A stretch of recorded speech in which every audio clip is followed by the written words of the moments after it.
Hi hello ನಮಸ್ಕಾರ ಎಲ್ರಿಗೂ welcome to my channel. ನಾನಿವತ್ತು ಮನೆ ಕ್ಲೀನಿಂಗ್ ಮಾಡಿದ್ದೆ. ಕ್ಲೀನಿಂಗ್ ವಿಡಿಯೋ ತೋರಿಸ್ತಾ ಇದ್ದೀನಿ. ನಿಮಗೆ ಬೋರ್ ಆಗ್ಬೋದು, ಹಾಗಾಗಿ ನಿಮ್ಮ ಜೊತೆ ನಾವು ಯಾವಾಗಲೂ ಖುಷಿಯಾಗಿರಬೇಕು ಅನ್ನೋದ್ರ ಬಗ್ಗೆ ನಿಮ್ಮ ಜೊತೆ ವಿಚಾರ ವಿನಿಮಯ ಮಾಡ್ಕೊಳ್ತಾ ಇದ್ದೀನಿ. ನಿಮಗೆ ಏನಾದರೂ ಈ ವಿಡಿಯೋ ಇಷ್ಟ ಆದರೆ ಲೈಕ್ ಮಾಡಿ, ಶೇರ್ ಮಾಡಿ, ಕಮೆಂಟ್ ಮಾಡಿ. ಹಾಗೆ ಹೊಸ್ದಾಗಿ ನೋಡೋರಿದ್ದರೆ ಪ್ಲೀಸ್ ಸಬ್ಸ್ಕ್ರೈಬ್ ಮಾಡ್ಕೊಂಡು ನೋಡಿ ಅಂತ ಹೇಳ್ತೀನಿ. ಬನ್ನಿ, ನಾವು ಯಾವ ರೀತಿ ಖುಷಿಯಾಗಿರ್ಬೋದು ಅಂತ ಹೇಳ್ತೀನಿ. ಯಾವಾಗಲೂ ನಾವು ಖುಷಿಯಾಗಿರಬೇಕು, ಕೂಲಾಗಿರಬೇಕು. ಅಂದರೆ ನಮ್ಮ ಮನಸ್ಸಲ್ಲಿ ನಾವು ಸಿಕ್ಕದ್ದನ್ನು ಅಥವಾ ಇಲ್ಲ ಸಲ್ಲದನ್ನು ನಾವು ತುಂಬಬಾರ್ದು. ನಮ್ಮ ಮನಸ್ಸಿಗೆ ಎಷ್ಟು ಬೇಕೋ ಅಷ್ಟನ್ನು ಮಾತ್ರ ಮನಸ್ಸಿನಲ್ಲಿ ಇಟ್ಕೋಬೇಕು. ನಮ್ಮ ಮನಸ್ಸನ್ನು ಹೇಗೆ ಇಟ್ಕೊಂಡಿರ್ತೀವಿ ಅಂದರೆ, ನಾವು ಹೊರಗೆ ಶುದ್ಧಿ ಮಾಡಿಕೊಂಡ್ರೆ ಸಾಲದು, ನಮ್ಮ ಮನಸ್ಸಿನೊಳಗಡೆನೂ ಸಹ ಶುದ್ಧಿ ಮಾಡಿಕೊಳ್ಬೇಕು, ಮನಸ್ಸನ್ನು ಶುದ್ಧಿ ಮಾಡಿಕೊಳ್ಬೇಕು. ಹಾಗೆಯೇ ಬುದ್ಧಿಯನ್ನು ಸಹ ಇಟ್ಕೊಳ್ಬೇಕು. ಎಲ್ಲವನ್ನು ನಾವು ಸ್ವೀಕಾರ ಮಾಡ್ತೀವಿ, ಒಳ್ಳೆಯದು ಕೆಟ್ಟದ್ದು ನಮಗೆ ಬೇಕಾದ ಸ್ವೀಕಾರ ಮಾಡಿರ್ತೀವಿ.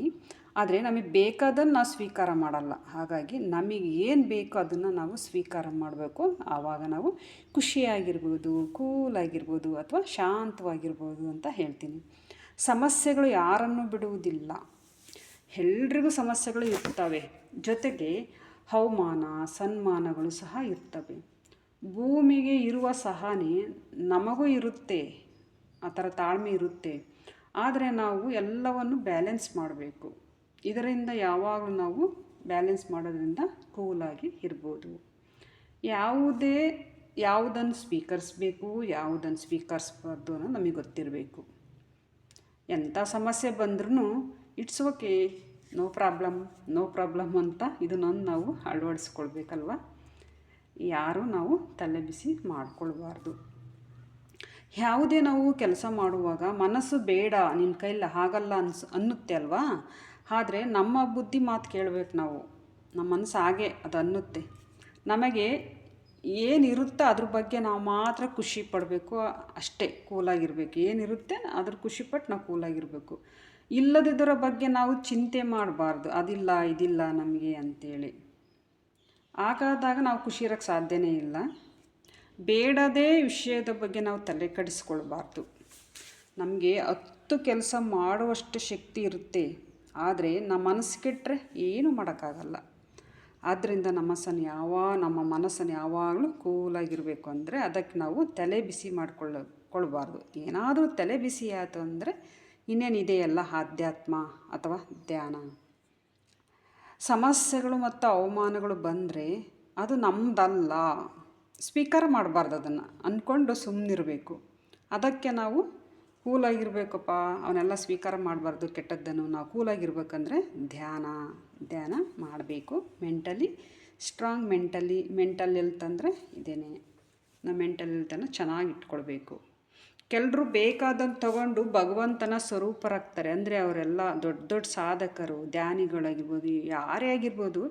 ಅವ್ರಿಗೇನು ಬೇಕಪ್ಪ ಅದನ್ನು ತೊಗೊಂಡು ಮಾತ್ರ ಭಗವಂತನ ಹತ್ರಕ್ಕೆ, ಅಂದರೆ ಭಗವಂತನ ಸ್ವರೂಪರಾಗ್ತಾರೆ. ಆ ಥರ ನಾವು ಸಹ ಇರಬೇಕು. ನಮಗೆ ಬೇಕಾದ್ದನ್ನು ನಾವು ತೊಗೋಬೇಕು. ನಮಗೇನು ಬೇಕೋ ಅದ್ರ ಬಗ್ಗೆ ಮಾತ್ರ ನಾವು ಪೂರಕವಾಗಿ ಕೆಲಸ ಮಾಡಬೇಕು. ಇಲ್ಲದ್ರ ಬಗ್ಗೆ ಎಲ್ಲ ನಾವು ಚಿಂತೆ ಮಾಡಬಾರ್ದು. ಅಂದರೆ ಚಿಕ್ಕವರಾಗಲಿ ದೊಡ್ಡವರಾಗಲಿ ಯಾರು ನಮಗೆ ಜ್ಞಾನ ಕೊಡ್ತಾರೆ ಅವ್ರದ್ದೊಂದು ಸುಮ್ಮನೆ ನಾವು ಜ್ಞಾನವನ್ನು ತಗೊಳ್ತಾ ಇರಬೇಕು. ಎಷ್ಟೊಂದು ಚಿಕ್ಕವರು ಎಷ್ಟೊಂದು ಜ್ಞಾನವನ್ನು ಪಡೆದಿರ್ತಾರೆ. ನಮ್ಮ ಧ್ಯಾನದಲ್ಲೇ ನೋಡಿದರೆ ಎಂತೆಂಥ ಚಿಕ್ಕ ವಯಸ್ಸಿನಲ್ಲಿ ಚಿಕ್ಕವರಿದ್ರು ಎಷ್ಟೊಂದು ದೊಡ್ಡ ಸಾಧನೆ ಮಾಡಿದ್ದಾರೆ. ಧ್ಯಾನದಲ್ಲಿ ನಾವೆಲ್ಲ ಕೇಳ್ತೀವಲ್ವ. ಹಾಗಾಗಿ ನಾವು ಅವ್ರ ಜ್ಞಾನವನ್ನು ತಗೊಳ್ತಾ ಇರಬೇಕು. ಚಿಕ್ಕವರು ದೊಡ್ಡವರು ಅಂತ ನಾವು ಅಂದ್ಕೋಬಾರ್ದು. ನಾವು ಜೀವನದಲ್ಲಿ ಎಲ್ಲವನ್ನು ಸಮನಾಗಿ ತಗೊಳ್ಬೇಕು. ಎಷ್ಟು ಶಕ್ತಿ ನಮ್ಮಲ್ಲಿ ಇರುತ್ತೆ ಗೊತ್ತಾ. ಆದರೂ ನಾವು ಹೊರಗಡೆ ಅಶಕ್ತರು ಅಂತ ತೋರಿಸ್ಕೊಳ್ತೀವಲ್ವ. ಈ ಪ್ರಸ್ತುತ ನಮ್ಮ ಮುಂದೆ ಏನಿರುತ್ತೋ ಅದನ್ನು ನಾವು ಒಳ್ಳೆಯ ರೀತಿಯಲ್ಲಿ ಸ್ವೀಕಾರ ಮಾಡಬೇಕು. ನಾವು ಯಾವಾಗಲೂ ಬ್ಯುಸಿಯಾಗಿರಬೇಕು. ನಾವು ಯಾವಾಗಲೂ ನಮ್ಮ ಮನಸ್ಸನ್ನು ಕೂಲಾಗಿ ಇಟ್ಕೊಳ್ಬೋದು. ಯಾವಾಗಲೂ ನಾವು ಬ್ಯುಸಿಯಾಗಿರಬೇಕು. ಇನ್ನೊಂದು ವಿಷಯದೊಂದಿಗೆ ಅಥವಾ ನಾನು ವಿಚಾರಧಾರೆಯೊಂದಿಗೆ ಮತ್ತೊಂದು ಒಳ್ಳೆಯ ವಿಷಯದೊಂದಿಗೆ ಬರ್ತೀನಿ. ಈ ವಿಡಿಯೋ ಏನಾದರೂ ನಿಮಗೆ ಇಷ್ಟ ಆದರೆ ಲೈಕ್ ಮಾಡಿ, ಹಾಗೆ ಕಮೆಂಟ್ ಮಾಡಿ. Thank you.